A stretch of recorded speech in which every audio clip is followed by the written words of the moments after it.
साथियों नमस्कार। उत्कर्ष परिवार में आप सभी का स्वागत एवं अभिनंदन। साथियों, भारतीय संविधान और राजव्यवस्था को लेकर अपन बात कर रहे थे और पिछले सेशन में अपने प्रियम्बल अर्थात प्रस्तावना के बारे में जाना था कि प्रस्तावना क्या है, प्रस्तावना क्यों महत्वपूर्ण है, प्रस्तावना के संदर्भ में कौन कौन सी बातें उल्लेखित हैं, प्रस्तावना को कब स्वीकार किया गया, कब लागू हुई, प्रस्तावना में कौन सी दिनांक के बारे में उल्लेख हैं, प्रस्तावना संविधान का भाग है अथवा नहीं, प्रस्तावना में अमेंडमेंट हुआ अथवा नहीं, कितनी बार किया गया। ये जो तमाम प्रस्तावना से संबंधित बातें थी उनको अपने डिटेल से जाना और उनसे प्रश्न किस टाइप के पूछे जा सकते हैं उनके बारे में भी अपनी बात की। साथियों, आज का जो विषय रहने वाला है बहुत ही ज़्यादा महत्वपूर्ण है, बहुत ही इंटरेस्टिंग सा विषय है, क्योंकि अपने भारत के निवासी हैं। भारतीय संविधान को जानना हमारे लिए एक नैतिक जिम्मेदारी भी है, लेकिन साथ ही अपने को ये भी पता होना चाहिए कि भारत में नए राज्यों का निर्माण किस प्रकार होता है। भारत में अगर राज्य की सीमा में परिवर्तन करना है तो वो किस प्रकार होता है। भारत के अगर नाम में परिवर्तन करना है किसी स्टेट के तो वो किस प्रकार होता है। भारतीय संविधान में भारत के लिए कौन कौन से शब्द उल्लेखित किए गए हैं। साथ ही अपन ये भी जानेंगे कि भारत में राज्यों को केंद्र से अलग होने की शक्ति प्रदान है अथवा नहीं है। अगर नहीं है तो इसके पीछे क्या कारण है, क्या इसका संविधान में कुछ ऐसी इस प्रकार की बातें हैं जिससे ये साबित होता है, जिससे ये स्पष्ट होता है कि भारत में राज्य केंद्र से अलग नहीं हो सकते। इन तमाम बातों के बारे में अपन जो है आज डिटेल से बात करने वाले हैं। अर्थात आज का जो अपना टॉपिक रहने वाला है वो है संघ एवं राज्य क्षेत्र। क्या पढ़ने वाले हैं? संघ एवं राज्य क्षेत्र। साथियों, संघ एवं राज्य क्षेत्र की बात करूं तो सबसे पहले तो अपने को यह जानकारी होनी चाहिए कि यह भारतीय संविधान में कहां पर उल्लेखित है। साथियों, भारतीय संविधान को 22 भागों में बांटा गया है और जो सबसे पहला भाग है यानी भाग प्रथम, कौन से भाग की बारे में बात करूं? भाग प्रथम के बारे में बात करूं साथियों, भाग प्रथम। और भाग प्रथम में आप सभी को पता है कि आर्टिकल दे रखे हैं, आर्टिकल 1 से लगाकर आर्टिकल 4 तक, यानी अनुच्छेद 1 से लगाकर 4 तक जो है ये अपन बात करने वाले हैं आज की इस क्लास में कि राज्यों का निर्माण किस प्रकार होता है और राज्यों के निर्माण के में कौन कौन सी शक्ति किसको प्रदान की गई है और साथ ही भारत में किस प्रकार की राज्य क्षेत्र और परिचय के बारे में बात है वो करने वाले हैं। साथियों, साथ में इसमें किस प्रकार के प्रश्न पूछे जा रहे हैं एग्जाम में उनके बारे में भी अपन बात करेंगे। तो देखिएगा, शुरुआत करते हैं संघ एवं राज्य क्षेत्र अर्थात भाग 1 और भाग 1 के आर्टिकल 1 से लगाकर आर्टिकल 4 तक अपन अध्ययन करने वाले हैं इस वाले क्लास में। देखिए साथियों, सबसे पहले मैं बात करूं भाग 1 के आर्टिकल 1 के बारे में। किसके बारे में? आर्टिकल 1 के बारे में बात करूं तो कोई भी कानून जो है, कोई भी देश का कॉन्स्टिट्यूशन है, उसका जब पार्ट 1 अपन देखते हैं, अनुच्छेद 1 देखते हैं, तो सामान्यतः उसमें उस देश के परिचय की बात होती है कि उस देश में कौन कौन शामिल होगा, उस देश का क्या क्या नाम होगा और वो जो तमाम बातें हैं वो उसमें उल्लेखित रहती है। वैसे भारत के संविधान में भी हैं। आप जब भारतीय संविधान का आर्टिकल 1 पढ़ेंगे, आप जब भारतीय संविधान का भाग 1 का अनुच्छेद 1 जानेंगे, अनुच्छेद 1 जब आप पढ़ेंगे तो अनुच्छेद 1 में अपने को क्या क्या बातें उल्लेखित मिलती हैं वो अपने लिए महत्वपूर्ण है। और आर्टिकल 1 के बारे में आपसे कहूं तो आर्टिकल 1 में भारत के परिचय की बात की गई है। किसकी बात की गई है? भारत के परिचय की बात की गई है कि भारत क्या है। साथियों, आपके मन में प्रश्न आ रहा होगा कि जिस देश का निर्माण जो है, जिस देश के संविधान का निर्माण हो रहा है, उस देश के परिचय की आवश्यकता क्यों पड़ी? भाई, जिस देश, अपने को पता ही है कि भारत में क्या क्या शामिल होगा। साथियों, परिचय की आवश्यकता इसलिए पड़ी कि सबसे पहले तो इनका ऑफिशियल नाम क्या होना चाहिए, क्योंकि भारत में इससे पहले, यानी मैं बात कर रहा हूं 15 अगस्त 1947 से पहले कोई ऑफिशियल इस प्रकार का नाम था ही नहीं, क्योंकि भारत को बहुत सारे नामों से संबोधित किया जाता था। कुछ इसको अपने भारत कहते थे, अंग्रेज आए तो उन्होंने इंडिया कहा। इनके साथ ही आपके कहे तो जो बहुत सारे ऐसे विदेशी आक्रांत जो अलग अलग समय में आए तो उन्होंने अलग अलग नामों से, जैसे इसको आर्यवर्त का नाम से अभी जानते हैं, हिंद के नाम से भी जानते हैं, भारतीय उपमहाद्वीप के नाम से जानते हैं, भारत के नाम से भी जानते थे। यानी विश्व के अलग अलग नामों से अलग अलग जो भी आए थे भारत में, उन्होंने इनको अलग अलग नामों से संबोधित किया था। मैं बात कर रहा हूं कि संविधान में भारत शब्द के लिए कौन से शब्द उल्लेखित किए गए हैं वो आपका परिचय रहेगा। साथ ही भारत में कौन कौन शामिल होंगे वो आपके परिचय में शामिल रहेगा। और ये जो बातें हैं ये कौन से आर्टिकल में लिखी गई हैं? आर्टिकल 1 में लिखी गई हैं। आर्टिकल 1 में क्या लिखा गया है? अनुच्छेद 1 में जब लिखने की बात आई तो सबसे पहले भारत के नाम उल्लेखित करने की बात आई तो संविधान सभा के जो मेंबर थे उन्होंने अलग अलग नाम सुझाई।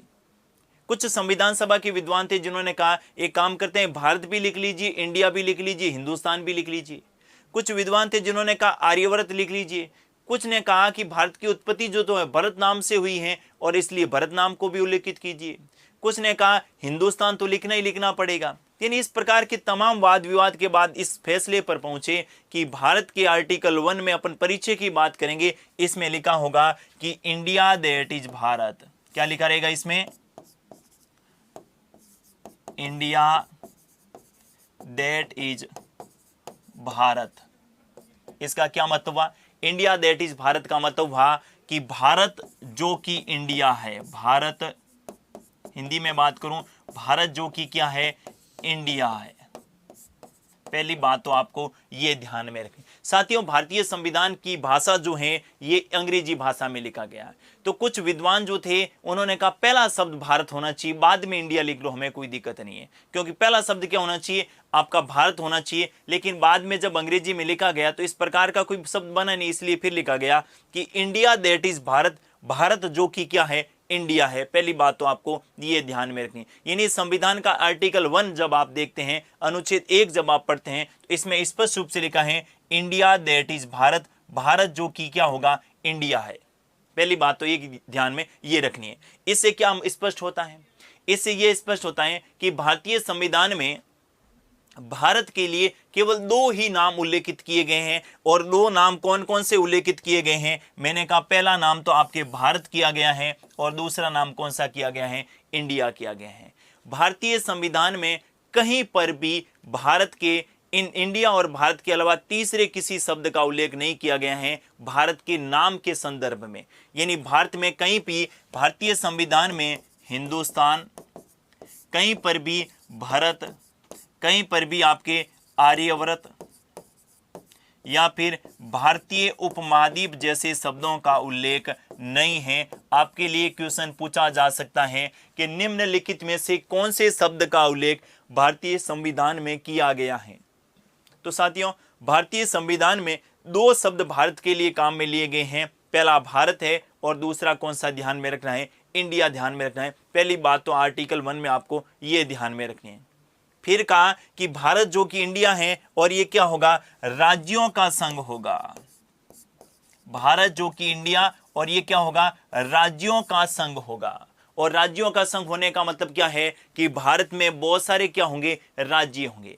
अब जो संघ शब्द लिखा है मैंने, इनके पीछे ही पूरी कहानी है। साथियों, संघ को अपन, जो संघ शब्द है, इस संघ को अपन यूनियन भी लिख सकते हैं और इन संघ को अपन फेडरल भी लिख सकते हैं। और मुख्यतः मैं संघात्मक शासन की बात करूं तो संघात्मक का मतलब फेडरल होगा।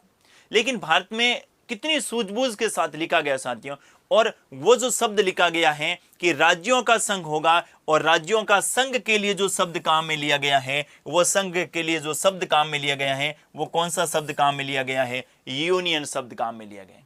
आपके मन में एक प्रश्न आ रहा होगा कि फिर यूनियन और फेडरेशन लिखने से क्या फर्क पड़ता है? कोई सा भी लिखे, राज्यों का संघ ही तो लिखना था। अब संघ के लिए यूनियन लिखते तो भी वही बात है और फेडरल लिखते तो भी वही बात है। साथियों, बात शब्द की है। मैंने कहा शब्द ही पॉलिटी में, शब्द ही सब कुछ है। हमने संविधान में यूनियन शब्द लिखा, इसके पीछे बहुत बड़ा कारण है। और बड़ा कारण क्या है? आइए इनको जानते हैं। देखिए साथियों, मैंने कहा भारतीय संविधान के आर्टिकल 1 में लिखा है भारत जो कि इंडिया है और ये क्या होगा? राज्यों का संघ होगा। और संघ के लिए अपना कौन सा शब्द काम में लिया गया है? यूनियन शब्द काम में लिया गया है। और मैंने कहा संघ के लिए एक शब्द और काम आता है जिसको अपन बोल सकते हैं फेडरल या फेडरेशन, कुछ भी बोले, ठीक है। अब देखिएगा जरा, अब यूनियन का मतलब क्या होता है? फेडरल दोनों का संघ है। जबकि संयुक्त राज्य अमेरिका का संविधान जब आप देखेंगे तो वहां पर संघ के लिए क्या लिया गया है? फेडरल शब्द काम में लिया गया है। जबकि भारत में क्या लिया गया है? यूनियन काम में लिया गया है। अब देखिएगा क्यों है ऐसा, इसके पीछे कारण जानिएगा। अब दोनों का अगर फर्क समझ लिया तो आपका कंसेप्ट बिल्कुल क्लियर हो जाएगा कि फेडरल क्या है और यूनियन क्या है। देखिए साथियों, यूनियन का मतलब है कि भारत में जो राज्य हैं ये जो भारत में राज्य हैं ये बिना किसी समझौते के, बिना किसी समझौते के, बिना किसी समझौते के, बिना किसी समझौते के आपस में जुड़े हुए हैं, आपस में जुड़े हुए हैं, जुड़े हुए हैं। पहली बात, एक एक शब्द महत्वपूर्ण है, ध्यान से समझिएगा।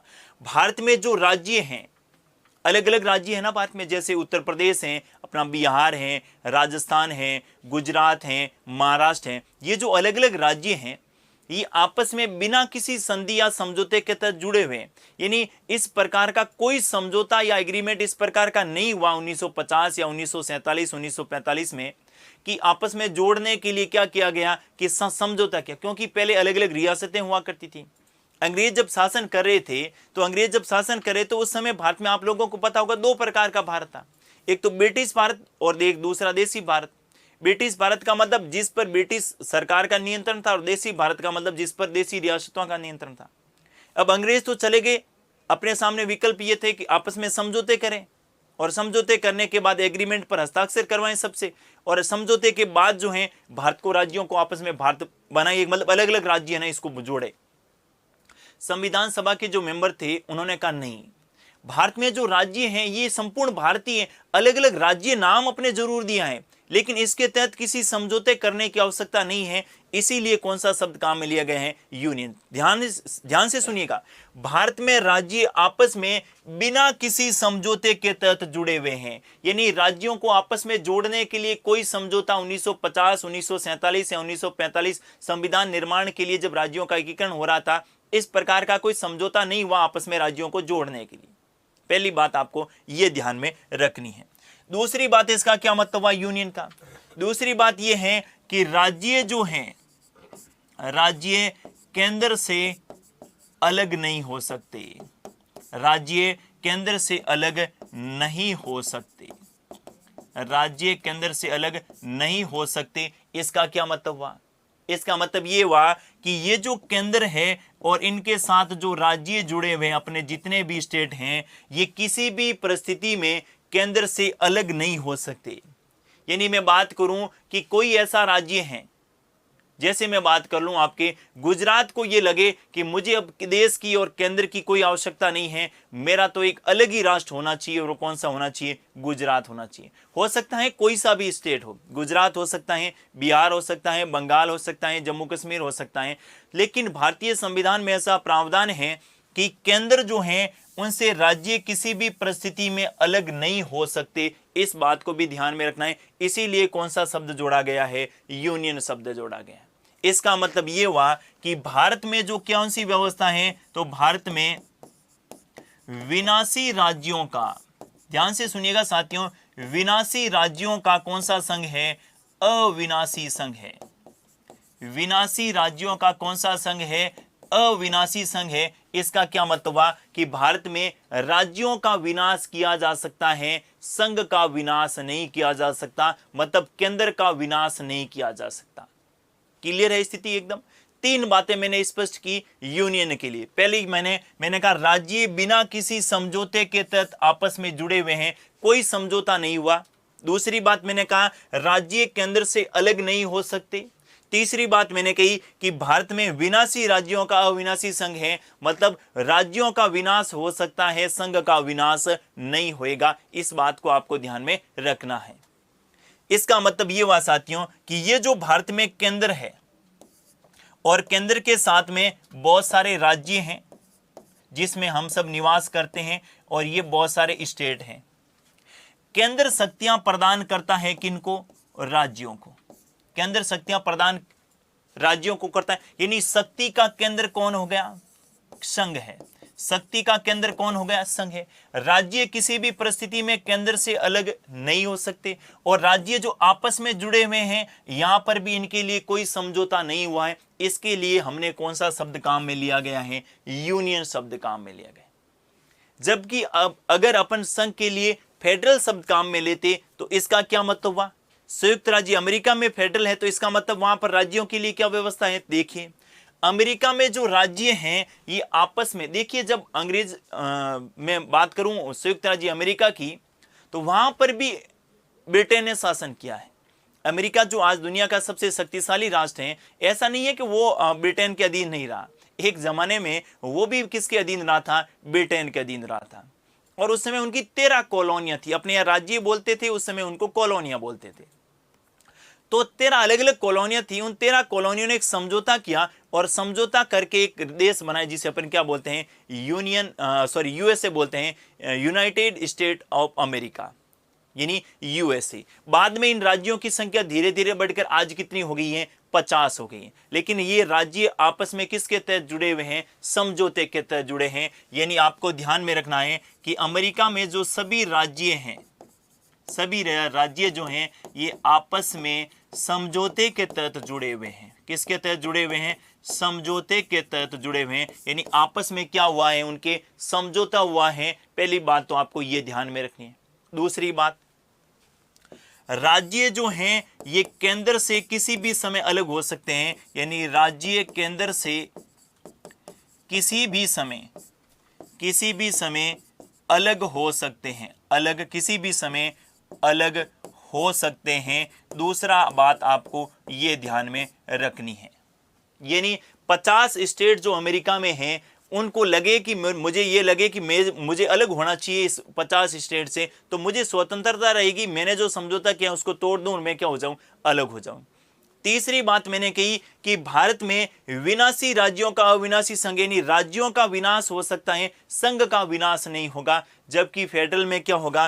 फेडरल में होगा कि अविनाशी राज्यों का विनाशी संघ, अविनाशी राज्यों का विनाशी संघ। अविनाशी राज्यों का कौन सा संघ? विनाशी संघ। इसका मतलब वहां पर राज्यों का विनाश नहीं हो सकता, संघ का विनाश हो सकता है।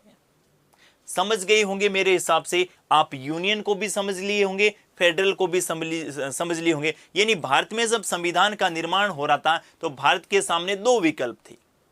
संविधान सभा के सामने 2 विकल्प थे कि संघ के लिए कौन सा शब्द लिखें, यूनियन लिखें या फेडरल लिखें।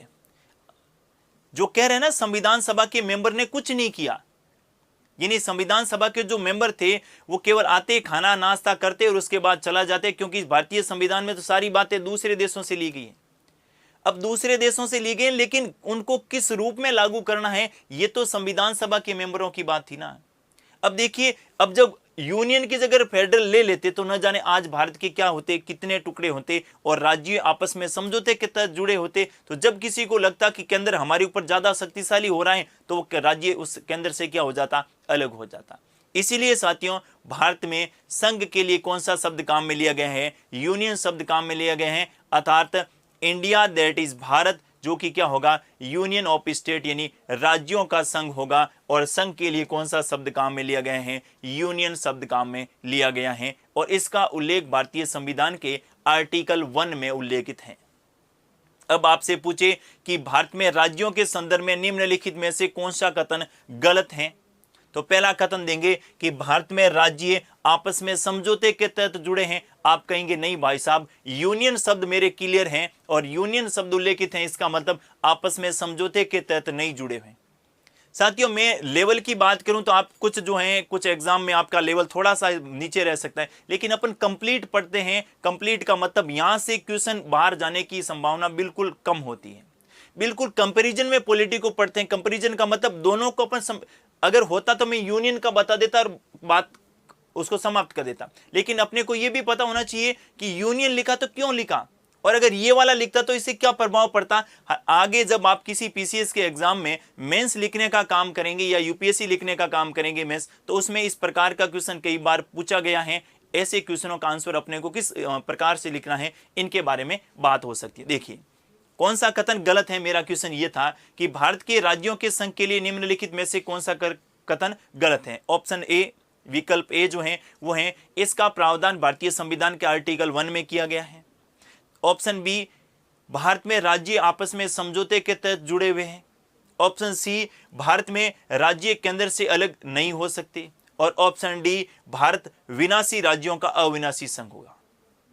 कौन सा विकल्प इसमें सही रहेगा? साथियों विकल्प नंबर 2 जो मैंने बोला, मैंने कहा भारत में राज्य आपस में समझौते के तहत जुड़े हैं, नहीं, भारत में राज्य आपस में बिना किसी समझौते के तहत जुड़े हुए हैं, ये बात आपको क्लियर होनी चाहिए। और भारत के परिचय की बात करूं या भारत जो है राज्यों का संघ होगा, इसका प्रावधान जो है ये भारतीय संविधान के कौन से आर्टिकल में किया, कौन से अनुच्छेद में किया गया है, तो आपको ध्यान में रखना है अनुच्छेद 1 में इसका उल्लेख किया गया है। स्थिति मेरे हिसाब से आपके क्लियर हो गई होगी और फेडरल के संदर्भ में भी क्लियर हो गई होगी। और ऐसी व्यवस्था कहां पर है? संयुक्त राज्य अमेरिका में। साथियों इनके बाद में बात करना चाहूंगा आर्टिकल 1 के बाद जो है अनुच्छेद 2 के बारे में। आर्टिकल 1 में सामान्यतः आपको 2 बातें ध्यान में रखनी है। पहली बात ध्यान में रखनी है कि इसमें 2 शब्द उल्लेखित किए गए हैं भारत के संदर्भ में कि इंडिया और भारत, और दूसरा भारत राज्यों का संघ होगा। अब बाकी भारत के राज्यों में कौन कौन शामिल होंगे, इनको अगर जानना है तो मैंने कहा इनके लिए आपको क्या पढ़नी पड़ेगी? अनुसूची पढ़नी पड़ेगी। और कौन सी अनुसूची पढ़नी पड़ेगी? अनुसूची फर्स्ट। मैंने जब अनुसूची 1 बताई थी तब मैंने कहा था कि आर्टिकल 1 में केवल इतना लिखा गया है कि इंडिया दैट इज भारत जो कि राज्यों का संघ होगा, और भारत के राज्यों में कौन कौन शामिल होंगे उनको जानना है तो आपको क्या पढ़नी पड़ेगी? अनुसूची 1 पढ़नी पड़ेगी। और अनुसूची 1 में भारत के उन तमाम राज्यों का उल्लेख किया गया है कि जो भारत के राज्य क्षेत्र में शामिल हैं। उन संघ शासित प्रदेशों का उल्लेख भी किया गया है जो भारत के राज्य क्षेत्र में शामिल हैं। अर्थात भारत के सभी राज्यों का नाम और भारत के सभी केंद्र शासित प्रदेशों के नाम की बात करें तो इनका प्रावधान भारतीय संविधान के आर्टिकल में नहीं है, इनका प्रावधान आपके शेड्यूल फर्स्ट में किया गया है, अनुसूची 1 में किया गया है। इस बात को भी आपको ध्यान में रखना है। तो अगर नाम की पूछे तो अनुसूची करना है, परिचय की पूछे तो आपको आर्टिकल 1 करना है। स्थिति क्लियर हो गई होगी। नेक्स्ट में बात करूं साथियों आर्टिकल नंबर 2 के बारे में। किसके बारे में? अनुच्छेद नंबर 2 के बारे में बात करें। बिल्कुल इजी वे में समझिएगा, बिल्कुल आराम से समझिएगा। समझने वाली बात है आर्टिकल 2 में क्या है। भारतीय संविधान का आर्टिकल 2 जब आप देखेंगे साथियों तो आर्टिकल 2 के बारे में लिखा गया है कि भारत के अर्जित क्षेत्र के संदर्भ में कानून बनाने की शक्ति संसद को प्राप्त होगी। भारत के अर्जित क्षेत्र के संदर्भ में कानून बनाने की शक्ति संसद को प्राप्त होगी। इसका क्या मतलब हुआ? भारत ने किसी क्षेत्र को अर्जित कर लिया है भविष्य में। जैसे मैं बात करूं क्या लिखा गया है कि भारत के अर्जित क्षेत्र के संबंध में भारत के अर्जित क्षेत्र के संबंध में कानून बनाने की शक्ति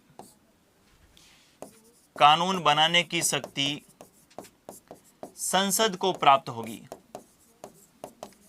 कानून बनाने की शक्ति संसद को प्राप्त होगी। ये बात आपको ध्यान में रखनी है। क्या बात है कि भारत के अर्जित क्षेत्र के संदर्भ में कानून बनाने की शक्ति किसको प्राप्त होगी? संसद को प्राप्त होगी। यानी ये जो 1950 का जो भारत है, जिस समय अपने संविधान का निर्माण हुआ था, संविधान लागू हुआ था, उस समय का भारत है। उसके बाद अगर भारत में कोई क्षेत्र और सम्मिलित होता है या भारत किसी और क्षेत्र को अर्जित करता है तो इसके संबंध में कानून बनाने की शक्ति किसे प्राप्त होगी? संसद को प्राप्त होगी। यानी राज्यों की विधानमंडल को अर्जित क्षेत्र के संदर्भ में कानून बनाने की शक्ति प्राप्त नहीं होगी। इस बात को आपको समझना है। और इसका प्रावधान भारतीय संविधान के कौन से आर्टिकल में किया गया है? अनुच्छेद 2 में किया गया है। क्या किया गया अनुच्छेद 2 में? कि भारत के अर्जित क्षेत्र के संबंध में, यानी जैसे अपनी स्थिति ऐसी बन गई, आप लोगों को जैसे आपने सर्जिकल स्ट्राइक के समय कहा था कि अब तो राजधानी हमारी क्या होने वाली है? लाहौर होने वाली है। यानी भारत की राजधानी अगर लाहौर होगी, इसका मतलब पाकिस्तान के क्षेत्र को अपन क्या करेंगे? अर्जित करेंगे। और जब अर्जित किया जाएगा तो किसी प्रकार के कानून की तो आवश्यकता पड़ेगी। और वो कानून कौन बनेगा? ऐसा नहीं कि जम्मू कश्मीर उसका पड़ोसी लगता है तो जम्मू कश्मीर बना देगा, नहीं भाई। संविधान क्या कह रहा है? संविधान ये कह रहा है कि आर्टिकल 2 में लिखा है कि अर्जित क्षेत्र के संदर्भ में कानून बनाने की शक्ति संसद को प्राप्त होगी। राज्य विधानमंडल अर्जित क्षेत्र के संदर्भ में कोई कानून नहीं बनाएगी। क्लियर बात? आर्टिकल 2 क्लियर हो गया। बस जो बातें स्पष्ट रूप से लिखी गई हैं अनुच्छेदों के संदर्भ में, बस उन्हीं आर्टिकल के बारे में मैं बात कर रहा हूं साथियों। इसके बाद आपको एक आर्टिकल ध्यान में रखना है और वो आर्टिकल है कौन सा? अनुच्छेद 2A। अब मैंने ए कैपिटल लिखा है, ए कैपिटल लिखा, इसका मतलब क्या हुआ, इसको बाद में जोड़ा गया, यानी मूल संविधान की बात नहीं है। अब बाद में कब जोड़ा गया, तो ये भी मैं क्लियर कर देता हूं, इसको जोड़ा गया 35वें संविधान संशोधन, 35वें संविधान संशोधन, और 35वें संविधान संशोधन 1975 के द्वारा जोड़ा गया। यानी आर्टिकल 2A जो है 35वें संविधान संशोधन 1975 के द्वारा जोड़ा गया। अब इनको जोड़ने की आवश्यकता क्यों पड़ी, इसके पीछे मैं कारण बता दूं आपको। इसके पीछे कारण क्या था कि भारत में संघ एवं राज्य दो प्रकार की अवधारणाएं थी। जबकि एक राज्य था जो वर्तमान में भी भारत का हिस्सा है, कौन सा राज्य, सिक्किम। 1975 तक जो है ये सिक्किम भारत का हिस्सा नहीं था। 1975 तक सिक्किम भारत का हिस्सा नहीं था, इस बात को क्लियरली ध्यान में रखना है। हालांकि कुछ मामलों में भारत को कुछ शक्तियां प्रदान की गई थी, लेकिन सिक्किम भारत में शामिल नहीं था। अब सिक्किम ने कहा कि मैं पूरी तरीके से भारत में विलय के इच्छुक नहीं हूं, क्योंकि वहां पर जो है चोंग्याल वंश का शासक था। उन्होंने कहा भारत विलय पे पूरी तरीके से सहमत नहीं हूं। तो भारत के जो थे उन्होंने कहा कि काम करते हैं, सिक्किम को कौन सा राज्य का दर्जा प्रदान कर देते हैं, स्वराज्य का। कौन से राज्य का, स्वराज्य का दर्जा प्रदान कर देते हैं। और सिक्किम को स्वराज्य का मतलब क्या हुआ, स्वराज्य का मतलब होगा कि रक्षा, विदेश, संचार, रक्षा, विदेश और संचार, इन मामलों में तो किसको प्रदान की जाएगी, ये तो मामले भारत सरकार को दे दिए जाएंगे। और बाकी जो हैं आंतरिक मामलों में, कौन से मामलों में, आंतरिक मामलों में सिक्किम को क्या प्रदान की जाएगी, स्वायत्तता। सिक्किम को क्या प्रदान की जाएगी, स्वायत्तता प्रदान की जाएगी। यानी रक्षा, विदेश और संचार, ये जो महत्वपूर्ण मुद्दे हैं ये तो भारत को सौंप दिए जाएंगे, और आंतरिक मामलों को सिक्किम को क्या प्रदान कर दी जाएगी, स्वायत्तता। यानी आंतरिक मामलों में भारत सरकार आपका हस्तक्षेप नहीं करेगी, आपकी जैसी आंतरिक शासन व्यवस्था वैसे संभालिएगा। लेकिन भारतीय संविधान में स्वराज्य की बात थी नहीं। अब या तो भारत में पूरी तरीके से विलय हो, अर्थात भारत के राज्य क्षेत्र में शामिल हो जाए, ये स्वराज्य वाला क्या मामला है, मतलब विलय भी नहीं हो रहा है और कुछ पार्ट दे रहा है, इसका मतलब संविधान में उल्लेख नहीं है। अब उल्लेख नहीं है, इसके लिए संविधान में क्या करना पड़ा, अमेंडमेंट करना पड़ा, संविधान में संशोधन करना पड़ा, और संशोधन किया गया। और वो कौन से, आपके 35वें संविधान संशोधन को, और सिक्किम को क्या बनाया गया, स्वराज्य बनाया गया। और स्वराज्य का मतलब क्या होता है ये मैंने आपको क्लियरली बता दिया। अब जब सिक्किम को स्वराज्य बना दिया गया, और इसके बाद में एक अमेंडमेंट और हुआ, और वो कौन सा था, 36वां संविधान संशोधन।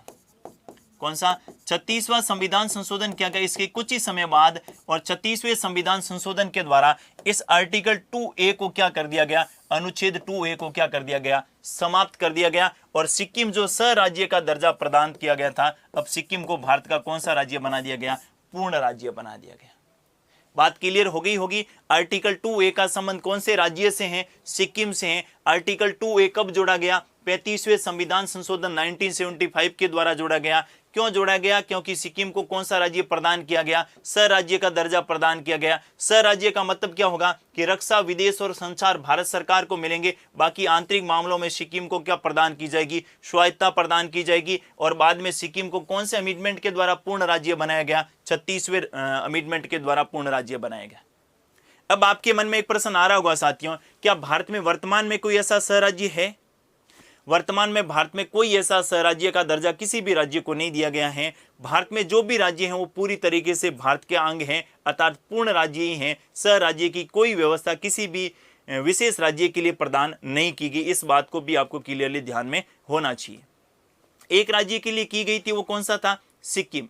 और बाद में सिक्किम का भी पूरी तरीके से भारत में पूर्ण विलय हो गया, तो सिक्किम को क्या बना दिया गया, पूर्ण राज्य बना दिया गया। यानी आर्टिकल 2A नाम का कोई अनुच्छेद अब भारतीय संविधान में नहीं है। ये बात भी आपको जानकारी होनी चाहिए, क्योंकि 36वें संविधान संशोधन के द्वारा आर्टिकल 2A को क्या कर दिया गया, समाप्त कर दिया गया। बढ़ते हैं अगले अनुच्छेद की ओर, और अगला अनुच्छेद है आर्टिकल 3। बहुत ही महत्वपूर्ण अनुच्छेद है अनुच्छेद 3। अनुच्छेद 3 में क्या है वो अगर आपने जान लिया तो आपने नए राज्य की गठन की प्रक्रिया जान लेंगे, आपके राज्य की सीमा में परिवर्तन की प्रक्रिया जान लेंगे, आपके राज्य के नाम में परिवर्तन की प्रक्रिया जान लेंगे। अगर भारत में नया राज्य का गठन करना है, अगर राज्य की सीमा में परिवर्तन करना है या राज्य के नाम में परिवर्तन करना है, उनकी क्या प्रक्रिया रहने वाली है, इसका प्रावधान भारतीय संविधान के आर्टिकल 3 में किया गया। तो आर्टिकल 3 में क्या है जानिएगा जरा। आर्टिकल 3 में है भारत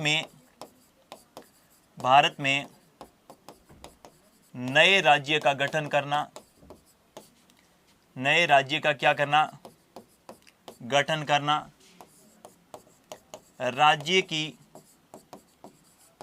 सीमा में परिवर्तन करना, राज्य की सीमा में परिवर्तन करना, या फिर राज्य के नाम में क्या करना, परिवर्तन करना, राज्य के नाम में क्या करना, परिवर्तन करना। इसका प्रावधान भारतीय संविधान के कौन से आपके आर्टिकल 3 अर्थात अनुच्छेद 3 में किया गया है। ये बात आपको ध्यान में होनी चाहिए। अनुच्छेद 3 में क्या प्रावधान है, तो अनुच्छेद 3 में प्रावधान किया गया है कि भारत में नए राज्य का गठन किस प्रकार होगा, राज्य की सीमा में परिवर्तन किस प्रकार होगा, या राज्य के नाम में परिवर्तन किस प्रकार होगा। इसका उल्लेख भारतीय संविधान के किसी अनुच्छेद में है, तो वो आर्टिकल कौन सा है, आर्टिकल 3 है। अब इनकी क्या प्रक्रिया रहेगी वो भी जान लीजिएगा जरा, कि भारत में नए राज्य का गठन करना है तो उसकी क्या प्रक्रिया है, क्योंकि सबकी उत्सुकता रहती है। मैं कह रहा हूं ना, संविधान तो वैसे भी अपने को पता होना चाहिए। भी जैसे ही 2014 में आप लोगों को पता है कि 2014 में आपके नया राज्य बना तेलंगाना, बस अपने न्यूज़पेपर में पढ़ लिया कि नया राज्य बना तेलंगाना। लेकिन जो कहते हैं ना, एक स्टूडेंट को उनकी हर बात की जिज्ञासा प्रवृत्ति का होना चाहिए। और जिज्ञासा प्रवृत्ति का क्या मतलब हुआ कि अपने मन में ये जिज्ञासा आनी चाहिए अपने स्टूडेंट के लिए। मतलब स्टूडेंट का मतलब अगर पॉलिटी के स्टूडेंट हैं या फिर आप कंपटीशन की तैयारी कर रहे हैं, तो उनके लिए जिज्ञासा, बस ये क्वेश्चन मन में आना चाहिए कि यार ये जो नए राज्य बनते हैं इसकी क्या प्रक्रिया है, क्या इसका संविधान में कहीं प्रावधान है क्या। अगर प्रावधान है तो ये शक्ति किनको मिली हुई है, संसद को मिली है, राष्ट्रपति को मिली है, या राज्य के विधानमंडल को मिली है। और अगर प्रावधान है तो कौन से भाग में है, कौन से आर्टिकल में। तो ये जानने की जब इच्छा हो जाएगी तो अपने संविधान तो बिल्कुल ही क्या हो जाएगा, क्लियरली याद हो जाएगा। क्योंकि जो चीज जिज्ञासा वश अपन जिस चीज को जानते हैं वो लंबे समय तक क्या रहती हैं, याद रहती है। साथियों, एक तो अपन किसी कंपटीशन के लिए पढ़ते हैं कि अपने को ये एग्जाम फाइट करना है और उस एग्जाम की तैयारी के लिए पढ़ते हैं, और एक अपन वैसे ही ऐसे आराम से बैठे थे और कोई किताब ली और उसको पढ़ना शुरू कीजिएगा। ये प्रयोग कीजिएगा आप अपने ऊपर कि एक तो अपन तनाव में पढ़ रहे हैं, मतलब किसी के लिए पढ़ रहे हैं कि अगर एग्जाम देना है, पास होना है, नौकरी लगना है तो ये पढ़ना ही पड़ेगा। और एक ऐसे ही पढ़ते हैं तो कौन सा लंबा याद रहेगा, तो कौन सा लंबा याद रहेगा, लंबे समय तक कौन सा याद रहेगा, जो अपने ऐसे ही पढ़ा था जिज्ञासा बस। जैसे मैं बात करूं, अपन जब मूवी देखने जाते हैं तो 3 घंटे की मूवी की पूरी स्टोरी अपने सामने एकदम क्लियर हो जाती है। बाहर आके अपन बता देते हैं भाई साहब इस वाली मूवी में तो ये बात थी। अब वो क्यों, क्योंकि अपने उत्सुकता बस उसे जानने की जिज्ञासा थी अपने अंदर। और पढ़ने के लिए अपने जिस दिन जिज्ञासा आनी शुरू हो जाएगी, किसी भी सब्जेक्ट को पढ़ने की जिज्ञासा जिस दिन शुरू हो जाएगी, उस दिन इंटरेस्ट आना शुरू हो जाएगा। मतलब उसमें क्या रुचि जागृत हो जाएगी, रुचि। देखिएगा साथियों, फिजिक्स मैं कह रहा हूं ना, ये पॉलिटी कोई ज्यादा यूं आपको जानने की ज्यादा जरूरत नहीं है कि ज्यादा इसमें क्या रहेगा, क्यों रहेगा। बस जिस दिन जिज्ञासा ऐसा है तो ऐसा क्यों है, इसे संविधान को जोड़ के देखिए। वर्तमान में ज्यादा पॉलिटी में ज्यादा कुछ क्वेश्चन किस प्रकार के हैं, वर्तमान में क्या घटना घटी है, इसका संबंध भारतीय संविधान से किस प्रकार का है, और उसे लेकर किसी हाई कोर्ट या सुप्रीम कोर्ट ने क्या फैसला दिया है। बस ये आपका क्वेश्चन बन गया। और एग्जाम जब भी होगा करंट्स के दृष्टिकोण से पूछा जा सकता है, या फिर इसका आर्टिकल से संबंधित क्वेश्चन पूछा जा सकता है, क्योंकि कहीं ना कहीं आपकी पुरानी घटनाओं को जोड़कर जो है ये आपके करंट पूछे जाते हैं। इस बात को भी आपको ध्यान में होना चाहिए। तो पढ़ने का एक तरीका है, बस वो तरीका थोड़ा सा अपने को ये चेंज करना पड़ेगा, तभी अपने जो ना कोई एग्जाम कोई मुश्किल नहीं है। ठीक है, अब जानते हैं ये प्रक्रिया क्या है। इसको ऐसे जानिएगा जिज्ञासा बस कि यार मैं भारत का नागरिक हूं और मुझे भविष्य में अगर कुछ बनना है, कुछ जानना है, कुछ समझना है, कुछ सीखना है, तो कम से कम ये तो पता होना चाहिए कि भारत में राज्य का निर्माण किस प्रकार होगा। आगे अपन जब मौलिक अधिकार पढ़ेंगे तो और ज्यादा मजा आने वाला है कि हम नागरिक हैं भारत के और अपने को अपने अधिकारों के बारे में पता नहीं है। कम से कम मैं एक जिम्मेदार नागरिक हूं और मुझे अपने अधिकारों के बारे में तो कम से कम पता होना ही चाहिए। ठीक है, अब बात करते हैं नए राज्य के गठन के संदर्भ में कि भारत में अगर नया राज्य का गठन करना है तो इसकी क्या प्रक्रिया रहने वाली है। देखिएगा साथियों, नए राज्य के गठन की प्रक्रिया के संदर्भ में 4-5 महत्वपूर्ण बिंदु हैं, वो अगर आपने ढंग से जान लिए, समझ लिए तो बिल्कुल इजी वे में आपके नए राज्य के गठन की प्रक्रिया समझ लेंगे। देखिएगा, नए राज्य के गठन के संदर्भ में बात करूं, सबसे पहले क्या करेगा, राष्ट्रपति के द्वारा, किनके द्वारा, राष्ट्रपति के द्वारा एक प्रस्ताव जो है, यह प्रस्ताव संबंधित राज्यों की विधानमंडल में भेजा जाएगा। संबंधित राज्यों की विधानमंडल में भेजा जाएगा। इसका क्या मतलब हुआ, कोई भी नया राज्य, मान लो ये बिहार राज्य है, अब बिहार के पड़ोसी जो राज्य हैं, अब बिहार से, यहां से अगर बिहार के 2 भाग करेंगे तो इनके पड़ोसी जो राज्य इनसे प्रभावित होंगे वो इनके कौन से राज्य होंगे, संबंधित राज्य। यानी एक नए राज्य के गठन से दूसरे राज्यों पर किन किन पर प्रभाव पड़ेगा उनको कौन से राज्य कहेंगे, संबंधित राज्य कहेंगे। तो राष्ट्रपति क्या करेंगे, राष्ट्रपति संबंधित राज्यों की विधानमंडल, यानी वहां पर विधानसभा है या फिर विधानसभा विधान परिषद दोनों है, तो संबंधित राज्यों की विधानमंडल में क्या भेजेगा, एक प्रस्ताव भेजेगा। यह प्रस्ताव किसके लिए भेजा जाएगा, इन राज्यों की क्या जानने के लिए, राय जानने के लिए। क्या जानने के लिए, राय जानने के लिए कि भाई साहब हम एक नए राज्य का निर्माण कर रहे हैं और इस नए राज्य के निर्माण के संदर्भ में आपकी क्या राय है, ये आप दीजिएगा हमें। हो गई बात क्लियर। सबसे पहले राष्ट्रपति संबंधित राज्यों की विधानमंडल में उनकी राय जानने के लिए एक प्रस्ताव भेजेगा और इस राय के संदर्भ में राष्ट्रपति क्या तय करेगा, समय सीमा। क्या तय करेगा, समय सीमा। यानी राष्ट्रपति ने कह दिया कि आपके पास, यानी राज्यों की विधानमंडल के पास 15 दिन का समय है। कितना दिन का, 15 दिन का या 20 दिन का, 10 दिन का, जितना भी समय है, समय दे दिया और उस समय के अकॉर्डिंग उनको अपनी राय देनी है।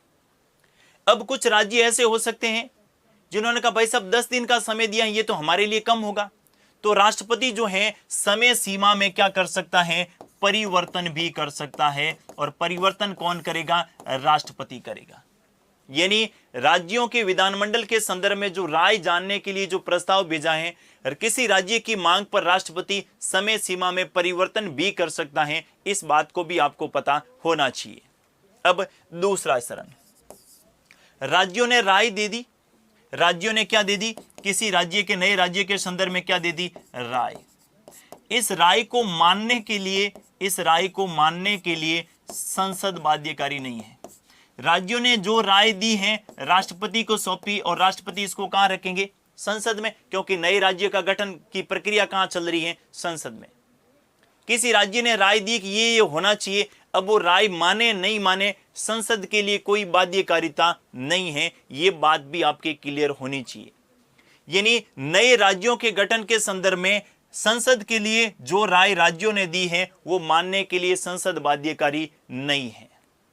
हो गई बात क्लियर। दूसरा चरण, तीसरी बात आपको ध्यान में रखनी है, संसद में एक प्रस्ताव लाया जाएगा, संसद में एक बिल लाया जाएगा, एक विधेयक लाया जाएगा और संसद के द्वारा, संसद के दोनों सदनों के द्वारा, दोनों सदनों के द्वारा, संसद के दोनों सदनों के द्वारा, दोनों सदनों के द्वारा साधारण बहुमत से, कौन से बहुमत से, साधारण बहुमत से, बहुमत से उस विधेयक को पारित किया जाएगा। साधारण बहुमत से उस विधेयक को पारित किया जाएगा, पारित किया जाएगा। और जैसे ही दोनों सदन उस विधेयक को पारित कर देंगे, उसके बाद की अगली प्रक्रिया क्या रहती है साथियों, अगले बाद की अगली प्रक्रिया रहती है राष्ट्रपति के हस्ताक्षर की, अर्थात राष्ट्रपति के अनुमोदन की। तो अगला जो चरण रहेगा वो रहेगा कि संसद के दोनों सदनों के द्वारा कौन से बहुमत से, मैंने लिखा साधारण बहुमत से। एक एक बिंदु महत्वपूर्ण है। साधारण बहुमत से जैसे ही प्रस्ताव पारित हो जाएगा, इसके बाद राष्ट्रपति जो हैं इस बिल पर हस्ताक्षर करने के लिए क्या होगा, बाध्य है। राष्ट्रपति हस्ताक्षर करने के लिए क्या होगा, बाद, इसके पीछे भी कारण है, राष्ट्रपति हस्ताक्षर करने के लिए बाध्यकारी होगा। आप कहेंगे साधारण बिल पर राष्ट्रपति हस्ताक्षर करने के लिए बाध्यकारी नहीं होता है, फिर इन वाले मामलों में बाध्यकारी क्यों होता है? तो यहां पर राष्ट्रपति से क्या ली जाती है? पूर्वानुमति। कोई भी बिल जब राज्यों की गठन से संबंधित किसी राज्य की गठन से संबंधित संसद में रखा जाता है तो वहां पर राष्ट्रपति की पूर्वानुमति से रखा जाता है, क्योंकि राष्ट्रपति ने तो राज्यों की विधानमंडल में राय जानने के लिए भेजा है। जब राष्ट्रपति ने पूर्वानुमति से रखा है, ऐसे बिल को राष्ट्रपति पुनर्विचार के लिए नहीं लौटा सकता। इस बात को भी आपको ध्यान में रखना है।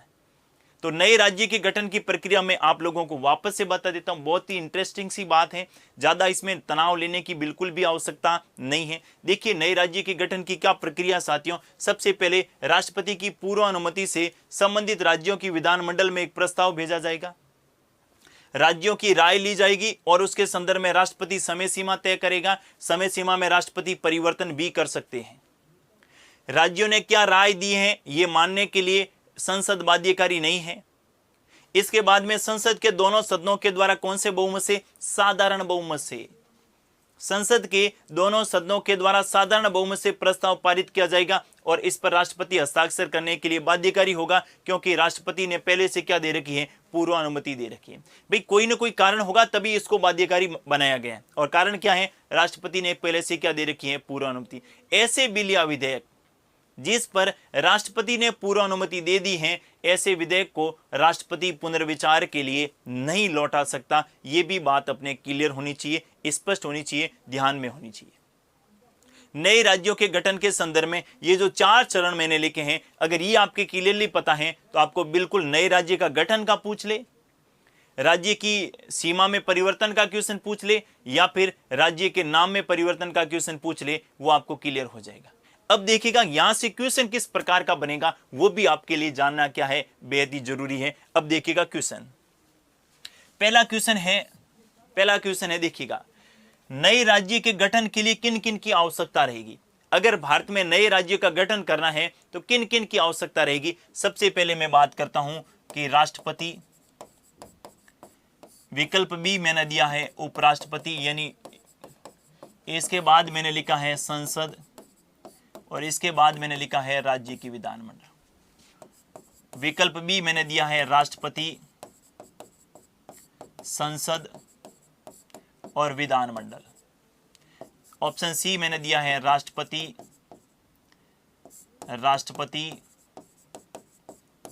विधानमंडल, और ऑप्शन डी मैंने दिया है राष्ट्रपति और लोकसभा।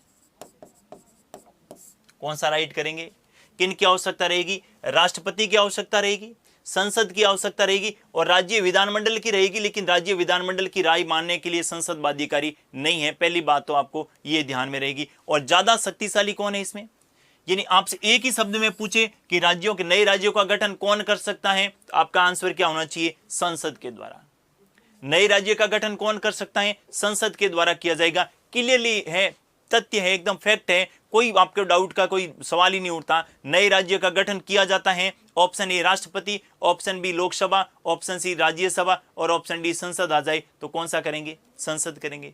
होगी बात क्लियर? अब बढ़ते हैं दूसरे प्रश्न की ओर। दूसरा क्वेश्चन पूछा जाएगा कि क्या राज्य गठन को लेकर या राज्य के गठन को लेकर कोई विधेयक है, इस विधेयक को राष्ट्रपति पुनर्विचार के लिए भेज सकता है क्या? यानी राज्य के गठन को लेकर विधेयक को राष्ट्रपति पुनर्विचार के लिए भेज सकता है क्या? भेज सकता है क्या? मेरा क्वेश्चन ध्यान से सुनिएगा। कोई भी बिल है जो राज्य के गठन को लेकर है, क्या ऐसे विधेयक को राष्ट्रपति पुनर्विचार के लिए भेज सकता है? आपका उत्तर रहेगा नहीं भाई साहब। अब नहीं क्यों? क्योंकि राष्ट्रपति ने पहले से क्या दे रखी है? पूर्वानुमति दे रखी है। जब पूर्वानुमति किसी विधेयक पर दे दी जाती है तो राष्ट्रपति ऐसे विधेयक पर हस्ताक्षर करने के लिए क्या होता है? बाध्यकारी होता है। अर्थात राष्ट्रपति ऐसे विधेयक को पुनर्विचार के लिए नहीं भेज सकता। यह भी बात अपने को क्या होनी चाहिए? पता होनी चाहिए। तीसरा क्वेश्चन देखिएगा।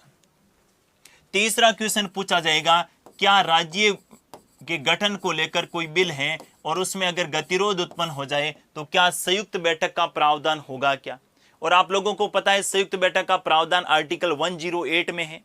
अनुच्छेद 108 के तहत संयुक्त बैठक का प्रावधान है और जिसमें यह प्रावधान किया गया है कि जब लोकसभा और राज्यसभा में किसी बिल को लेकर गतिरोध उत्पन्न हो जाए तो उस पर राष्ट्रपति संयुक्त बैठक की घोषणा कर सकता है।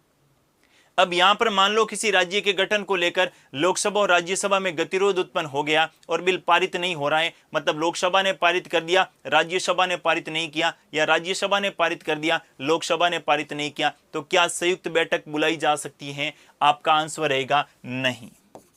क्या रहेगा? नहीं। यानी राज्यों के गठन को लेकर कोई बिल है, उस पर संयुक्त बैठक का प्रावधान नहीं है। यही बस जानना जरूरी था मेरे मित्रों। तो क्वेश्चन किस प्रकार के बनेंगे तो ये भी मैंने स्पष्ट कर दिया। यानी राष्ट्रपति हस्ताक्षर करने के लिए बाध्यकारी है, राष्ट्रपति ऐसे बिल को पुनर्विचार के लिए नहीं भेज सकता, राष्ट्रपति की पहले से क्या ली जाएगी? पूर्वानुमति ली जाएगी, संयुक्त बैठक का प्रावधान नहीं है, संसद के किसी भी सदन में ऐसा बिल रखा जा सकता है। ध्यान से देखिए, संसद के किसी भी सदन में रखा जा सकता है, यानी लोकसभा में रख दो या राज्यसभा में रख दो, पहले किसी भी सदन में रखो, इससे कोई फर्क नहीं पड़ता। और इस पे संयुक्त बैठक का प्रावधान नहीं है और साधारण विधेयक से प्रस्ताव, साधारण बहुमत से विधेयक को क्या किया जाएगा? पारित किया जाएगा। यानी बहुमत भी कौन सा चाहिए? साधारण चाहिए, और साधारण का मतलब 50% + 1 चाहिए। तो इस बात को ध्यान में रखना है। इससे नए राज्य का गठन हो जाएगा, राज्य के नाम में परिवर्तन या राज्य की सीमा में परिवर्तन करना है तो ये वाली प्रक्रिया रहने वाली है। इस बात को आपको ध्यान में रखना है। अब साथियों मैं बात कर रहा हूं इनके संदर्भ में। आर्टिकल 3 मेरे हिसाब से क्लियर हो गया होगा कि नए राज्य के गठन की क्या प्रक्रिया है, राज्य के नाम की क्या प्रक्रिया, नाम में परिवर्तन की क्या प्रक्रिया है, या फिर आपके राज्य की सीमा में परिवर्तन की क्या प्रक्रिया है, ये मेरे हिसाब से क्लियर हो गया होगा। और कौन से आर्टिकल में प्रावधान किया गया है? आर्टिकल 3 में प्रावधान किया गया है। तो आर्टिकल 3 थोड़ा सा महत्वपूर्ण है, ध्यान से देखिएगा। प्रश्न कई प्रकार से पूछे जा सकते हैं और 3-4 टाइप से किस टाइप के पूछे जाएंगे ये मैंने आप लोगों के इसलिए क्या कर दिया? क्लियर कर लिया। इस प्रकार से नए राज्यों के गठन के संदर्भ में अपने बात कर चुके हैं। नेक्स्ट जो आर्टिकल आप लोगों को देखना है वो है आर्टिकल 4। कौन सा अनुच्छेद देखना है? अनुच्छेद 4। अब देखिएगा आर्टिकल 4 में क्या है। आर्टिकल 4 में लिखा गया है कि अनुच्छेद 2 और 3, अनुच्छेद 2 और अनुच्छेद 3 के तहत जो परिवर्तन किए गए हैं, अनुच्छेद 2 और 3 के तहत जो परिवर्तन किए गए हैं, जो परिवर्तन किए गए हैं उन्हें संविधान संशोधन, उन्हें संविधान संशोधन नहीं माना जाएगा, संविधान संशोधन नहीं माना जाएगा। बिल्कुल स्पष्ट है, ध्यान से देखिएगा साथियों। आर्टिकल 4 में क्या लिखा है कि अनुच्छेद 2 और 3, अनुच्छेद 2 और 3 में जो परिवर्तन हुआ है और 2 और 3 में जो परिवर्तन हुआ है वो संविधान संशोधन में शामिल नहीं होगा। और संविधान संशोधन में शामिल नहीं होने का मतलब क्या हुआ कि संविधान संशोधन में शामिल नहीं होने का मतलब है कि जब कभी भारत में नए राज्य का गठन होगा, यानी भारत में नए राज्य का क्या होगा? गठन होगा, राज्य की सीमा में परिवर्तन करना होगा या राज्य के नाम में परिवर्तन करना होगा, तो उनके लिए संविधान संशोधन नहीं किया जाएगा। यानी उनके लिए संविधान में संशोधन की आवश्यकता नहीं रहेगी। बिना संविधान संशोधन किए हुए भी नए राज्य का गठन हो सकता है, राज्य की सीमा में परिवर्तन हो सकता है या राज्य के नाम में परिवर्तन हो सकता है। यानी कुल मिला के बात आपके सामने ये आई होगी कि भारत में अगर नया राज्य को बनाना है तो उनके लिए संविधान में संशोधन करने की आवश्यकता नहीं है। यानी भारत में कोई राज्य है, मान लो बंगाल, और बंगाल से विभाजन करके बंगाल का एक नया पार्ट बनाया जाए, और उस नया पार्ट जब बनेगा तो संविधान में जो अब तक 104 अमेंडमेंट हो चुके हैं, तो नया राज्य जब बनेगा तो क्या 105वां संविधान संशोधन करना पड़ेगा? नहीं करना पड़ेगा, क्योंकि इसके पीछे कारण है। बस उस कारण को समझ लिया तो आपकी स्थिति क्या हो जाएगी? क्लियर हो जाएगी। तो आर्टिकल 4 में क्या लिखा है? आर्टिकल 4 में लिखा है कि अनुच्छेद 2 और 3, 2 में क्या है? भारत किसी क्षेत्र को अर्जित कर रहा है उसके लिए भी संविधान संशोधन करने की आवश्यकता नहीं है। भारत में कोई हिस्सा शामिल हो रहा है, उसके लिए भी कॉन्स्टिट्यूशन अमेंडमेंट की आवश्यकता नहीं है। और भारत में नए राज्य का गठन करना है, राज्य की सीमा में परिवर्तन करना है और राज्य के नाम में परिवर्तन करना है, यहां पर भी आपके संविधान संशोधन की आवश्यकता नहीं है। अब वो क्यों नहीं है उसको जान लिया तो आपका कंसेप्ट क्या हो जाएगा, क्लियर हो जाएगा। आपके मन में दो प्रश्न आ रहे होंगे साथियों। यहां पर पहला प्रश्न है कि फिर 35वां अमेंडमेंट क्यों किया, सिक्किम को राज्य में शामिल करने के लिए अमेंडमेंट क्यों किया। साथियों, सिक्किम को स्वराज्य बनाया था ना, इसलिए संविधान संशोधन किया। अगर सिक्किम को पूर्णतः भारत में मिला लिया होता तो संविधान संशोधन की आवश्यकता नहीं रहती। पहली बात क्लियर होगी। दूसरी बात है, क्या अब भारत में कोई राज्य कोई पाकिस्तान का किसी हिस्से को शामिल करें या बांग्लादेश के किसी हिस्से को भारत में शामिल करना है, केवल क्या करना है, शामिल करना है, भारत का हिस्सा उन्हें देना नहीं है, केवल शामिल करना है, तो क्या इनके लिए अमेंडमेंट की आवश्यकता रहेगी, नहीं रहेगी। लेकिन भारत की 1 इंच जमीन भी किसी दूसरे देश को देनी है तो संविधान संशोधन की क्या रहेगी, आवश्यकता रहेगी। इस बात को भी आपको ध्यान में रखना है। अब यह संविधान संशोधन क्यों नहीं माना जाएगा, इनको भी जान लीजिए। भारतीय संविधान में एक आर्टिकल दे रखा है, आर्टिकल 368। कौन सा दे रखा है, आर्टिकल 368। और आर्टिकल 368 में संविधान संशोधन की क्या दे रखी है, प्रक्रिया दे रखी है। क्या दे रखी है, संविधान संशोधन की प्रक्रिया कौन से आर्टिकल में दे रखी है, आर्टिकल 368। और यहां पर संविधान संशोधन की कितनी प्रक्रिया दे रखी है, 2 प्रक्रिया। पहली प्रक्रिया विशेष बहुमत द्वारा, कौन से बहुमत द्वारा, विशेष बहुमत द्वारा। और दूसरी प्रक्रिया ध्यान में रखनी है, वो है विशेष बहुमत प्लस आधे राज्यों की अनुमति। दूसरी क्या है, विशेष बहुमत प्लस आधे राज्यों की अनुमति। अब जान लेते हैं विशेष बहुमत का क्या मतलब हुआ। विशेष बहुमत का मतलब होता है कुल सदस्य संख्या का तो बहुमत, कुल सदस्य संख्या का तो क्या चाहिए, बहुमत, और उपस्थित एवं मतदान में भाग लेने वाले सदस्यों संख्या का कौन सा बहुमत, 2/3 बहुमत। यानी विशेष बहुमत का मतलब होगा कुल सदस्य संख्या का बहुमत। यानी लोकसभा में 543 हैं, इनका तो क्या होना चाहिए, बहुमत होना चाहिए। आज कितने आए, तो 400 आए, 400 का क्या होना चाहिए, 2/3 बहुमत होना चाहिए। दूसरा है विशेष बहुमत प्लस आधे राज्यों की अनुमति। राज्यों में अनुमति कौन देगा, विधानसभा। और विधानसभा कौन से बहुमत से अनुमति देगी, साधारण बहुमत से। कौन से बहुमत से अनुमति देगी, साधारण बहुमत से देगी। ये मैंने क्लियर कर लिया। तो संविधान में संशोधन की प्रक्रिया का उल्लेख कौन से आर्टिकल में है, 368। और 368 में कितने टाइप के अमेंडमेंट की बात की गई है, 2 टाइप। पहला कौन सा, विशेष बहुमत। और विशेष का मतलब क्या होता है, 2/3 बहुमत। दूसरा, विशेष बहुमत के साथ ऐसे अमेंडमेंट जिसमें केंद्र के साथ साथ राज्यों का हित भी निहित हो, तो वहां पर विशेष बहुमत प्लस आधे राज्यों की क्या चाहिए, अनुमति। और राज्यों में अनुमति कौन देगा, केवल विधानसभा। और विधानसभा में कौन से बहुमत से, साधारण बहुमत से। यानी कुल मिलाकर बात यह है कि संविधान में संशोधन करना है तो कौन से बहुमत की आवश्यकता रहेगी, संविधान में संशोधन करना है तो विशेष बहुमत की आवश्यकता रहेगी। संविधान में संशोधन करना है तो कौन से बहुमत की आवश्यकता रहेगी, विशेष बहुमत की रहेगी। और विशेष बहुमत का मतलब है कि 2/3 बहुमत चाहिए। संविधान में संशोधन करना है तो विशेष बहुमत की आवश्यकता रहेगी। लेकिन अपने यहां राज्यों के गठन के संदर्भ में बात की, मैंने कहा राज्यों का गठन कौन से बहुमत से हो रहा है, साधारण बहुमत से हो रहा है।